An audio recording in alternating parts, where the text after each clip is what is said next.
1992 সাল 24শে July, OPD, haematology, এলোর। কবিতার নাম কোথাও যাব না, নীলাদ্রি শেখর বসু। আমি আজ কোথাও যাব না, কেননা যাওয়ার কোনো মানে নেই বলে। বৃথা যাওয়া, বৃথা আসা, বৃথার ছলনা মেনে নিতে কষ্ট হয় বয়সের কাছে। কি হবে এভাবে বেঁচে থেকে? কি হবে নিছক ভাবে আয়ু ক্ষয় করে? তবু যদি জীবনের উপারে তাকিয়ে কোনো অর্থ খুঁজে পাওয়া যেত।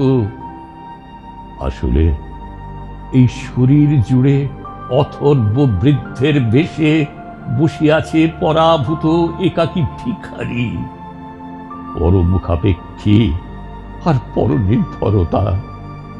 দিন দিন কুরে কুরে খায় সময়ের পাতা, বিবর্ণ পাতার মতো অপেক্ষায় আছি একটু হাওয়ায়, তারপর খসে যাব সহজ নিয়মে। আমার চোখের থেকে আলো, হাসি, গান সব ধীরে খোলাটে হয়েছে। ভুলে গেছি সবুজ সময়। এখন কেবলমাত্র চোখ পেতে আছি পাতা ঝরাবার দিন। আর কত দূরে আজ আমি অপেক্ষায় আছি।